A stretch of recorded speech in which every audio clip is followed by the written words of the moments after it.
Hoje eu gostaria que a gente pudesse conversar um pouco sobre oração. A oração é a respiração da alma, é o oxigênio da alma. Por isso a gente está aqui para pedir a Jesus uma coisa.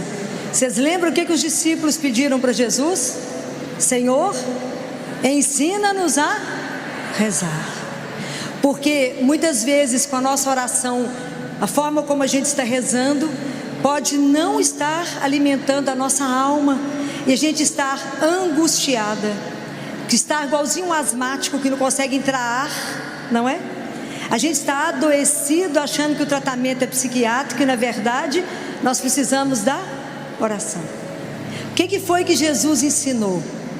Quando rezardes, entra no teu quarto, fecha a porta. Então, nesse pedacinho eu queria comunicar uma coisa com vocês. Quando Jesus fala fecha a porta, não necessariamente a porta física, mas isso tem uma correlação com Apocalipse 6, que está escrito assim: abriu uma porta no céu. Apocalipse 4, desculpa, está escrito: havia uma porta aberta no céu. Então, quando você fecha a porta do seu quarto, quer dizer, você pede a Deus a graça do silêncio dos olhos, tem que fechar os olhos, do silêncio do ouvido para não ficar prestando atenção no que está acontecendo, no silêncio, porque não adianta fechar a boca e ficar pensando num tanto de coisa. Se esvaziar, o céu abre uma porta para que você entre e fala: vem aqui que eu vou te ensinar algumas coisas. Mas tem uma senha para entrar no céu, sabe qual é? Tem uma senha, alguém arrisca? Tem uma senha. A senha é Pai. Pai. Aí você entra e fala: Pai. Ele fala: à sua espera. À sua espera. O Senhor nos espera todos os dias, todo momento da nossa vida. E aí ele fala: entra no seu quarto, fecha a porta, e ele fala: não multipliqueis as palavras, como fazem os pagãos que acham que serão escutados pela força das palavras. Antes que vocês possam falar, o vosso Pai sabe o que vocês precisam. Vou contar uma história para vocês de oração, que foi uma das coisas que mais me impactou. Lá no hospital, nós recebemos uma criancinha com síndrome de Down, com uma cardiopatia grave, chegou com infecção. A gente teve que tratar da infecção para conseguir operá-la. Operamos, ela estava gravíssima, gravíssima. E uma das minhas funções era sentar com os pais e dar a notícia. Eu sentei com essa mãe e falei com ela: a neném está muito grave, e hoje nós temos só duas possibilidades. Ou ela vai responder a tudo que nós fizemos, e tinha muita coisa ligada. Neném no respirador, com óxido nítrico, os médicos que estão aqui sabem do que eu estou falando. Muitos remédios. Ou ela vai morrer. A equipe inteira achava que ela não ia dar conta, porque era uma neném que não tinha nem 3 quilos, muito desnutrida. Essa mulher olhou para mim e falou assim: a senhora já acabou? Já. Então, a senhora espera só um minutinho? Espera. Nós estávamos num quarto. O que essa mulher fez? Ajoelhou e fez a seguinte oração: em nome do Pai, do Filho e do Espírito Santo. Ela falou assim: Jesus, me dê a graça de criar uma criança com síndrome de Down, porque todas as outras que o Senhor me deu são perfeitas. Em nome do Pai, do Filho e do Espírito Santo. Acabou a oração. Ela olhou para mim e falou assim: doutora Filó, a minha filha acabou de ser curada. Pode imaginar? Eu entrei com ela para dentro do CTI, o paciente, a criança é muito grave, e ela falou comigo assim: a senhora sabe que eu sou analfabeta e que eu não sei ler, mas eu reconheço todos os números, doutora, e todos os dias a senhora irá vir cá e me contar que diminuiu um número desses remédios. Então assim seja. Amém? Amém? Muito bem, vocês podem imaginar que todos os dias que eu chegava para dar notícia, realmente a gente tinha diminuído algum remédio. E ela falava comigo assim: está vendo? A senhora diminuiu esse, diminuiu esse, diminuiu esse. Eu não preciso dizer para vocês que essa criança saiu de alta, curada só com a síndrome de Down, mas o resto ela curou. E por muitos anos, essa mulher voltava todos os anos no CTI. E a menina cresceu, engordou, etc. E ela falava comigo: doutora Filó, sabe por que eu volto todos os anos? Falei: não. Ela falou: eu volto aqui só para que a senhora nunca desista da missão. Por isso eu retorno aqui todos os anos. Então, quando Jesus fala isso conosco, Ele nos ensina como que a gente fala com Ele. Qual é a nossa dificuldade? A gente esconde umas coisas de Deus. Assim, não foi só Adão e Eva que se escondeu de Deus. A gente, do ponto de vista espiritual, não conta tudo para Jesus, e às vezes as coisas que a gente precisa dizer. Então, oração significa que eu me rasgo, que eu me coloco nua diante de Deus. É necessário eu me expor inteira para Ele, porque qual é a ilusão que a gente tem que esconde o que de Deus? Qual a ilusão? Nós temos ilusão. Ele nos conhece, Ele nos viu dentro do útero da nossa mãe. Então, é uma ilusão que a gente esconde alguma coisa. Então, existe um livro que eu gostaria que vocês todos lessem. Esse livro, na verdade, Jesus fez para os sacerdotes, mas a gente vai lá e lê também, né? Porque ele fala que esse livro iria chegar nas mãos daqueles que Ele permitisse. O livro tem um título que se chama, ele em latim o título, mas ele é em português, escrito Ensino Iesu. É a conversa de Jesus com um monge, e esse monge está vivo, então o livro é só escrito um monge beneditino. E quando Jesus ensina assim para ele: quando você vier me ver, vier conversar comigo, vem e fala comigo assim: Senhor, conta para mim os seus problemas, traga todos, traga os problemas, porque, isso é frase dele, porque a solução eu as tenho. Pode imaginar que Deus é esse? Que eu posso chegar diante dele e contar um problema, mas não dê solução para Jesus. Conta para ele: Jesus, meu marido perdeu o emprego, só. Jesus, meu filho está fazendo isso, só. Venha para mim e traga os seus problemas, porque a solução eu as tenho. Pode imaginar que Deus é esse? Que coisa escandalosa que é uma coisa chamada oração. É a forma que o nosso Pai nos permite falar com Ele. Porque uma oração Deus escuta, e se a gente não atrapalha Ele, faz. E Ele ensinou uma outra coisa linda, que Ele falou: quando você vier aqui fazer adoração, e você for interceder por alguém que você ama, aí Jesus fala assim: o que falaram com Jesus quando Lázaro estava doente? Vocês lembram disso? Falaram assim para Jesus: Jesus, Lázaro, a quem tu amas, está doente. Então Jesus falou: vocês vão chegar aqui no Santíssimo, aí você vai fazer adoração. Fala com ele: Jesus, meu filho fulano, a quem tu amas, está doente. E aí, Jesus continua, ele fala: aí você tem que confiar no amor que eu tenho por essa pessoa. Não tem que sugerir nada, e nem tem que ter curiosidade sobre o que eu vou fazer com ela, ok? Porque a gente não pode ficar lá falando com Jesus: ô Jesus, você já resolveu aquele negócio? Porque quando a gente entrega, é dele. É dele. É dele, não te pertence mais. É somente dele. Isso, e ele falou: não fique preocupado com a vida do outro, preocupe apenas com a situação da sua alma, porque eu posso te chamar hoje. Jesus não é brinquedo. Não fica curioso com a vida do outro, mas preste atenção na sua alma. E isso é uma das coisas tão lindas. Vocês têm ido fazer adoração ao Santíssimo? Pelo menos uma vez por semana? Ah, muito bem. Tem que ir lá ver Jesus. Ele se queixa do quanto ele fica sozinho. Sabia que essa é a 8ª dor de Nossa Senhora? Ela conta isso, que é o abandono de Jesus do Santíssimo, é a 8ª dor dele, que a gente passa na porta da igreja e não vai lá dar um beijo nele, não vai lá falar com ele. E Jesus, ele escuta. E sabe o que me encanta na oração? Porque você não tem que marcar a hora, ele que te espera, você chama, ele está ali, ele não te exige uma roupa nova, ele não te exige nada. E aí a gente reza deitado, coberto e no escuro. Estou falando alguma mentira? Qual consciência que temos de Deus vivo? Zero. Se eu for na sua casa agora, você vai colocar a melhor toalha, melhor louça, e eu sou nada, um pó, igual a você. Mas Ele é um Deus vivo. Compreendem? Falar com Jesus é simples. Em outubro, eu faço adoração algumas vezes por semana. E aí eu saio de CTI, passo para fazer adoração. Cheguei lá e falei com ele: Jesus, a gente tem que programar tanto de assunto, né? Eu tenho muito assunto com ele.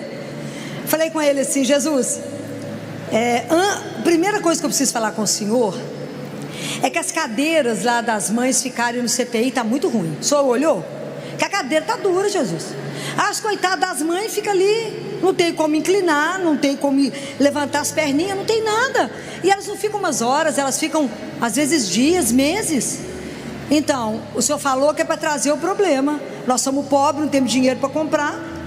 Problema entregue, ok? Problema entregue. Entregue está entregue. Agora eu falei, agora o próximo assunto. Aí nós vamos para os outros assuntos. Tem que aquilo lá, o dinheiro me pertencia. Isso foi na quinta-feira. Na segunda-feira eu estava no CTI trabalhando. Quando eu olhei para a porta, tinha um dos milionários que costuma ir lá me visitar. Aí eu cutuquei Jesus, falei com ele assim: o senhor já trouxe as cadeiras? Ah, que eu tinha certeza que ele tinha levado as cadeiras. Certeza que ele tinha levado.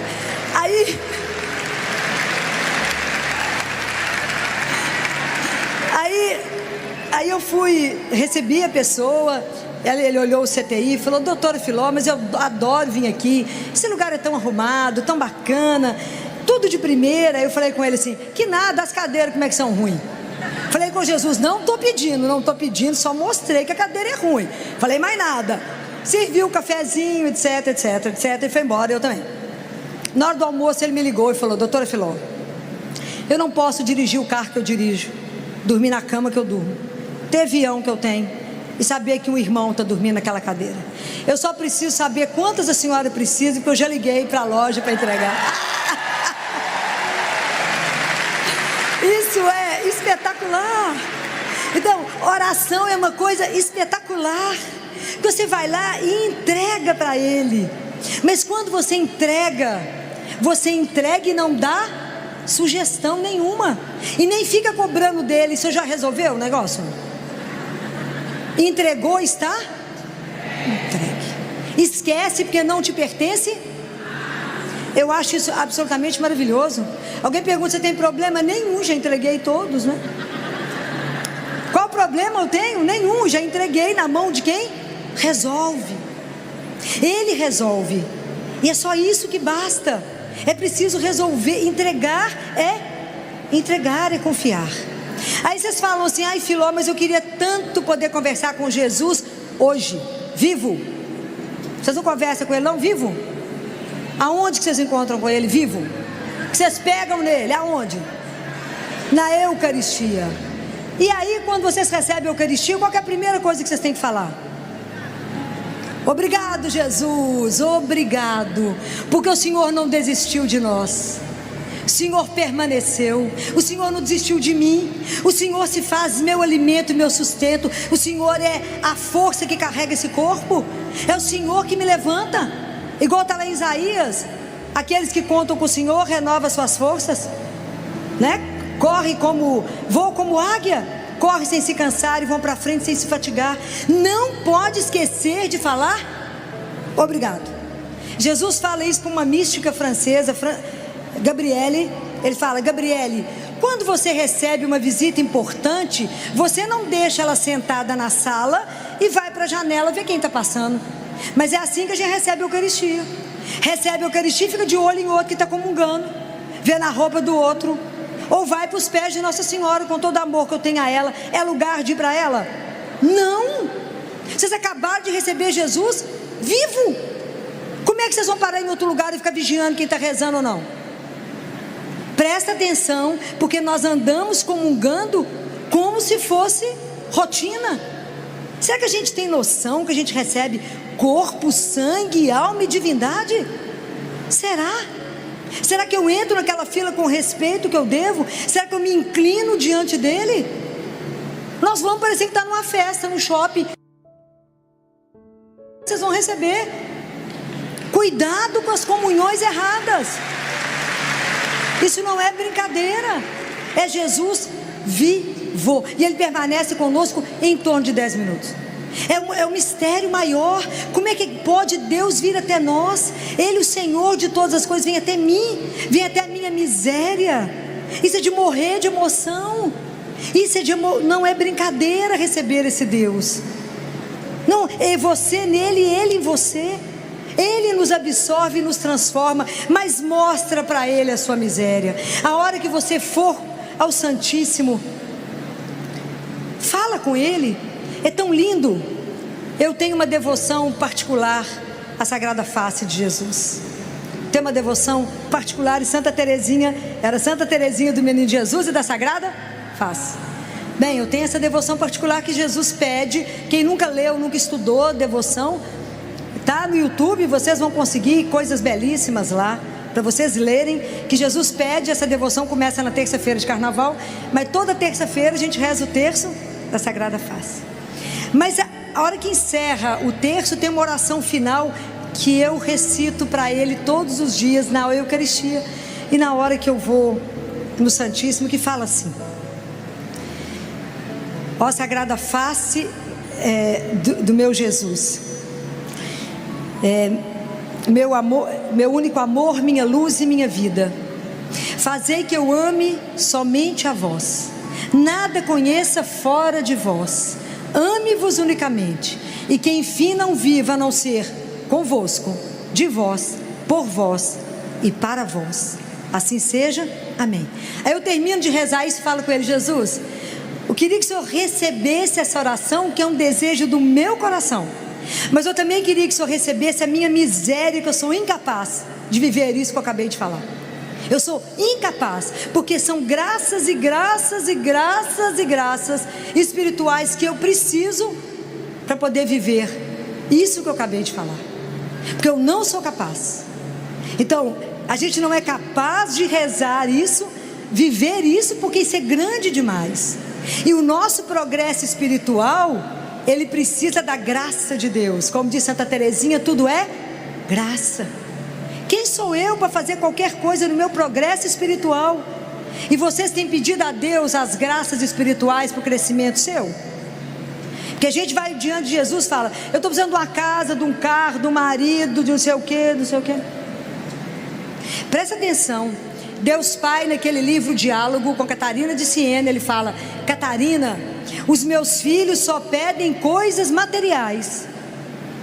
Não que não precise, mas Ele não sabe de tudo antes que a gente abra a boca? Sabe? Eu não tenho que confiar nele? Deveria. Ele é meu pai, eu deveria confiar. Mas ele fala: os meus filhos não me pedem graças espirituais. Não vejo ninguém sofrer porque não adquiriu humildade, paciência, tolerância. A gente não pede. A gente não pede. É preciso dizer a Jesus assim: Jesus, olhe para a minha miséria, olhe para mim, o Senhor que me conhece, e me conceda as graças que eu preciso para chegar no céu, senão não chego. Compreende? É assim que senão não ganhamos lá. É preciso permitir que a gente esvazie para que Deus se torne tudo em nós. É o que dizia João Batista: é preciso que eu diminua para que Ele cresça. Não tem ego aqui, o ego tem que morrer para que Deus seja tudo em nós. Compreendem isso? Então, a hora que a gente for até Ele, fala da sua miséria, fala: Jesus, eu não dou conta de rezar. Fala com Ele até da sua impossibilidade de rezar. Fala: Jesus, tem dia que eu estou com preguiça de rezar, não quero rezar. Jesus, eu estou cansado. Então a gente fala assim com Ele: hoje o Senhor sabe que eu estou cansado, não vou rezar. Quem que perdeu? Ele ou você? Claro que somos nós. Claro que somos nós. Porque o dia que a gente entender, né, o que está escrito na carta de São Paulo aos Tessalonicenses, no capítulo 5, no versículo 17, ele fala: orai sem cessar. A gente faz isso? Claro que não. Nós não podemos confinar o momento nosso, a oração, só no momento do nosso dia. É claro que a gente tem que ter momentos fortes. Quem dera vocês pudessem todos aqui ter missa diária. Quem dera. Mas para a gente conseguir, o que a gente precisa? De pedir a Jesus. Eu faço missa diária porque eu sou bonitinha? Não, porque eu pedi. Na hora que o padre elevou a Eucaristia, eu falei com ele: Jesus, aproveitando a sua santa presença, me dê uma graça de missa diária. Ainda falei com ele: tem que ser um padre que levanta cedo, tem que ser antes das 7 da manhã, tem que ser no caminho do hospital. Pergunta se ele não deu tudo. Mas é porque ele conhece a nossa vida, ele conhece o nosso caminho, hein? O padre é animado, ele tem que começar cedo. Ele tem que começar o dia às 6 horas da manhã, só não dá tempo de eu chegar no hospital, que tem que ser às 7. Falei: Jesus, me arruma um padre animado. O Senhor sabe, então eu vou esperar o seu recado. E ele mandou. Porque Jesus fala assim: seja ousado, porque o amor é ousado. Seja ousado, porque o amor é ousado. Peça, então vocês receberão. Muito bem. Então prestem atenção. O que a gente precisa aprender é colocar a nossa vida o dia inteiro diante de Deus, na consciência que Ele caminha conosco, ou não? O que foi que Jesus falou 366 vezes? Eis que estarei todos os... Então todos os nossos atos deveriam ser diante, a consciência diante dele. Então reza. Você toma banho, fala com ele: obrigado, Senhor, que eu ganhei um banho. Não foi banho de leito.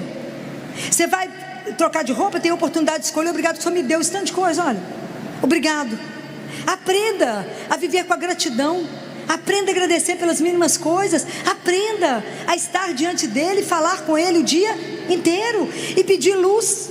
Ele fala: chamem muitas vezes pelo Espírito Santo. Ele fala nesse livro Ensine Ezo. Clamem muitas vezes o Espírito Santo. Como? Vocês sabem? Através do Imaculado Coração da minha mãe, de Maria. Vocês conhecem isso? Nossa Senhora ensinou isso em Fátima. Através do coração imaculado de Maria. Então chame muitas vezes, peça a presença do Espírito, fala que o Espírito Santo me conduz, me dá a mão e me leva, e me ajuda a fazer uma coisa. Qual é?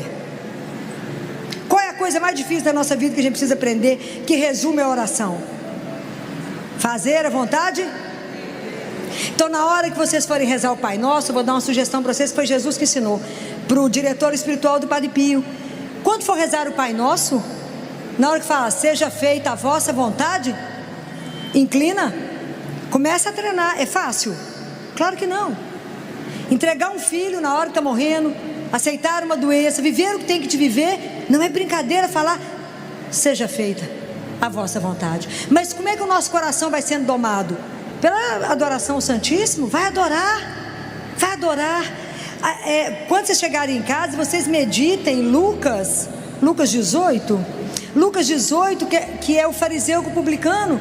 O fariseu vai rezar e o publicano, o fariseu, fala com ele: Senhor, eu te agradeço porque eu não sou como os outros, né? Eu sou bacana, eu não sou adúltero, eu pago imposto, eu sou bacana. E às vezes a gente vai diante de Deus e fala com ele: Senhor, olha como é que eu faço um tanto de obra. Olha como é que eu sou bacana. Eu pago dízimo, eu vou no grupo de oração, eu rezo o terço. E a gente acha que é bacana? Somos não.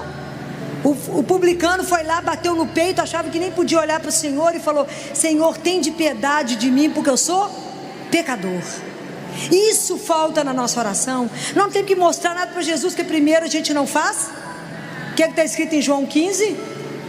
Aquele que permanece em mim dá muito fruto, porque sem mim nada, gente, mas nada é nada, viu? Pode guardar isso que eu estou falando com vocês. Nada é nada. Bento XVI falava assim: quanta obra inacabada, quanto esforço perdido. Por quê? Porque as coisas não começaram a partir de Deus. Tudo que vocês forem fazer, comprar um carro, comprar um óculos, comprar uma roupa, qualquer coisa, vocês vão lá e perguntam para Ele, porque Ele é o Senhor. Ou não. Se Ele é o Senhor, tudo eu tenho que perguntar para Ele. Vai lá e fala: Jesus, você está achando que eu devo comprar esse negócio? É simples, a conversa com Ele é simples. O que o senhor acha? Me orienta, me ilumina. Eu faço isso ou não faço? É a intimidade com o Senhor nosso Deus que nos permite. Porque foi Ele que falou: não vos chamo servos, mas tenho-vos chamado amigos. Pode imaginar que privilégio é esse, da gente poder conversar com Ele assim? E lá no Santíssimo, ele fala no livro Ensine Ezo: o dia que as pessoas souberem que eu estou vivo lá, as igrejas não caberão. do nascer ao pôr do sol estará lotado. Então aproveita que ele é de graça, aproveita que não marca a hora e vai visitá-lo. Vai vê-lo enquanto nós temos tempo, igual nós ouvimos aqui agora. Nós católicos estamos perdendo essa dimensão, que é um mistério, um dos maiores mistérios. É tão lindo que há um relato místico, né? Que quando Jesus terminou de lavar os pés dos apóstolos, Jesus assentou e disse que os anjos ficaram assim, parados olhando, que ele chamou o Pai e pediu ao Pai permissão para que ele ficasse em cada gota de vinho, em cada pedaço de pão. E ele fala com o Pai: se eu não ficar, eles não darão conta. Não é de chorar? Isso é uma coisa louca, saber que o tanto que Deus nos ama, o tanto que Ele cuida, o tanto que Ele está por perto de nós. Então Jesus é o nosso mestre de oração, porque eu fico imaginando que eram aqueles discípulos vendo Ele rezar. Como que ele experimentou isso como filho? Tudo que ele ia fazer, ele perguntou ao Pai. Passou a noite em oração para escolher os apóstolos. Tudo que ele ia fazer, ele falava com o Pai. Nós que não sabemos nem engatinhar, achamos que resolvemos tudo sozinho. E resolvemos? Não. Bem, essa é uma parte que eu queria que vocês entendessem. Mas eu queria falar de uma outra coisa. Jesus fala nesse livro, Ensina e Ezo, que depois da Santa Missa existe a oração que mais agrada ao céu. Vocês sabem qual é? Qual a oração que mais agrada ao céu? É rezar o terço. Ele fala que essa oração foi feita no céu para os corações simples, que é uma oração simples. Então preste atenção nisso. Nossa Senhora pediu há mais de um século, e não há aparição que ela não peça, que reze o terço. O terço, ele é contemplativo, é uma oração contemplativa. Então as pessoas falam: mas não dou conta de rezar porque é repetitivo. Presta atenção. Quando a gente reza o terço, o corpo do terço é Pai Nosso, Ave Maria, ok? Mas a alma do terço são os mistérios da vida de Jesus, que são os mistérios da nossa salvação.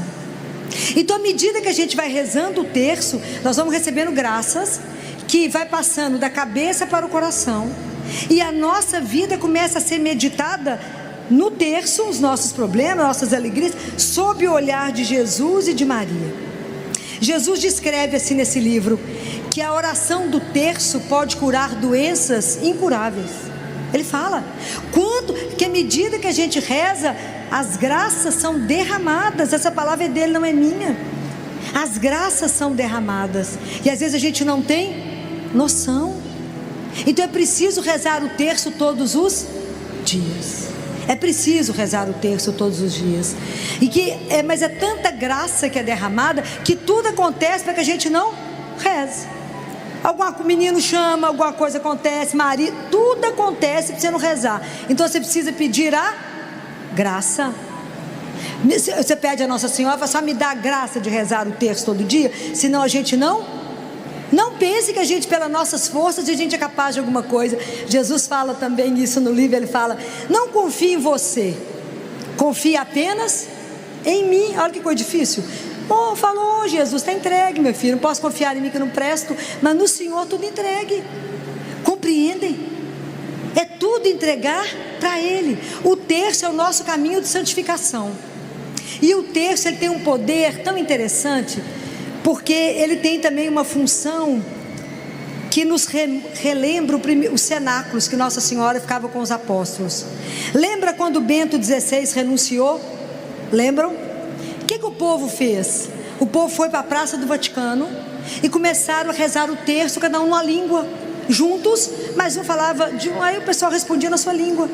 Eles voltavam exatamente no cenáculo. Eles estavam juntos com Nossa Senhora, pedindo a Nossa Senhora que intercedesse pela igreja naquele momento difícil. Fala: a Senhora é mãe dele, é mãe da igreja, nos ajude nesse momento de dificuldade. Compreende a importância? E tem uma outra coisa maravilhosa. Quando Nossa Senhora falou lá em Fátima para os meninos assim: pela oração do terço depende o quê? A paz do mundo. Nossa Senhora falou isso. Por causa da oração do terço depende a paz do mundo.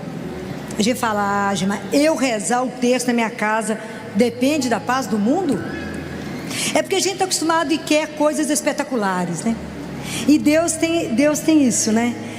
Ele pede muito pouco para o tanto que Ele vai fazer. É sempre muito grandioso. Lembra da história de Naamã, o sírio? Lembra do sírio que tinha leproso, Naamã, lembra? Que aí, não lembra não? Está na palavra de Deus. E que aí ele vai lá em Israel procurar Elias, lembra? E aí primeiro ele foi no rei de Israel, o rei falou que não era com ele, foi com ele em Elias, e Elias não saiu de onde estava e falou, manda ele mergulhar 7 vezes no Rio Jordão. Aí Naamã ficou bravo, falou, eu andei tanto aqui para mergulhar nesse rio fajuto, eu moro num lugar que tem um rio grande, o rio Eufrates, por que eu vou entrar aqui? Aí foi embora, estava indo embora, o servo dele correu atrás dele e falou, meu senhor, mas se ele tivesse pedido uma coisa difícil, o senhor não faria? Faria, então, é só mergulhar 7 vezes na água. E aí ele mergulhou 7 vezes, ficou com a pele igual de uma criança. Então não duvidem do poder do terço, porque quem faz as coisas somos nós. É Deus, é o Senhor. Ele só nos pede que reze o terço. Então vou contar uma outra história para vocês. Então muitas histórias de terço, né? Mas eu escolhi uma que em 2011, acho que foi 2011, por aí. O meu irmão, atleta, saudável, estava no fórum trabalhando, advogado. Quando ele teve um quadro agudo, ele falou, chame meus irmãos que eu estou morrendo. O pessoal achou que ele estava tendo uma crise conversiva. Na verdade ele estava em hipóxia cerebral. E aí quando a médica me ligou, eu falei, não, meu irmão é um gentleman, ele não faria ele sabe, ele está agitado, está faltando oxigenação cerebral, manda ele para mim aqui para Belo Horizonte, uma ambulância de CTI. E assim ele chegou, fui direto com ele para o hospital. Quer dizer, eu já esperava por ele na porta do hospital. Achei que era um aneurisma que havia rompido, não era aneurisma. Aí funcionamos, levei ele para o CTI, ele estava em coma. E começamos a tratar meningite bacteriana e viral, porque apesar de não ter febre, apesar de nada, a gente não podia perder tempo. E meu irmão começou a fazer muitos exames, estavam esclarecendo o diagnóstico dele, e que depois esclareceu que ele fez uma dissecção aguda de artéria vertebral, e que se vocês veem as imagens, é impressionante, que parece um dedo que para lá na porta do centro respiratório. Então ele teria morrido. E os médicos falaram comigo das sequelas todas que ele ia ter, etc, quanto tempo de sequela, etc. E aí eu estava com ele no box do CTI rezando terço continuamente, com ele em coma, e estava rezando o terço da libertação. Conhecem? Se a gente fala o nome de Jesus mais de 200 vezes. Então quando eu terminei de rezar, um deles, né, a técnica de enfermagem chegou e falou comigo assim, você precisa sair para resolver o problema do seu irmão de um exame. Deixei meu irmão em coma e fui resolver o problema. Quando eu voltei, essa técnica falou comigo assim, eu tenho um recado para você. Falei, pois não. O sacerdote que você chamou veio aqui. Eu falei, que sacerdote? Ela falou, eu falei, ele deixou o nome? Não. Ele deixou um telefone de contato? Não. Era o capelão? Não, eu conheço o capelão, não era. Ele foi em algum outro box? Não. Ele veio aqui e deixou um recado para você, que o recado é esse. Fala para a acompanhante que estava sentada ali, que conforme solicitado, eu vi, que ela pode ficar tranquila, que não vai ter nada. Meu irmão saiu do CTI, do hospital, aí eu estava de costas para ele, porque eu estava conversando com a técnica, e ela falou, ele só levantou as mãos e rezou, e eu realmente não tinha chamado ninguém, e o meu irmão, nessa hora, estava em coma, puxou minha roupa e falou, Filó, onde eu estou com fome. Foi para casa, sequela zero, tudo zero, e o médico que repetiu o exame dele um mês depois, a arteriografia, falou comigo, Filó, se eu não tivesse feito o primeiro exame, eu mesmo feito o primeiro exame, e hoje, um mês depois, repetindo o exame, eu diria que você falou mentira, porque a artéria que o seu irmão teve o problema está melhor, é muito mais perfeita do que a outra. E eu falei com ele: doutor Alexandre, vou dizer uma coisa para o senhor, porque o senhor é ateu, mas eu quero dizer para o senhor que aquilo que Deus cura, Ele não remenda, porque Ele é o Senhor, não é?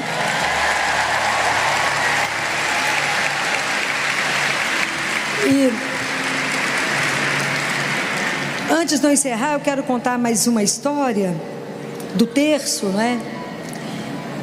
Que em 1983 eu estava num grupo de oração da Renovação Carismática, eu estava no 3º ano de medicina, e o grupo estava cheio, e foi a primeira e única vez que o grupo foi dentro do pensionato, que eu morei com freira há muitos anos, né?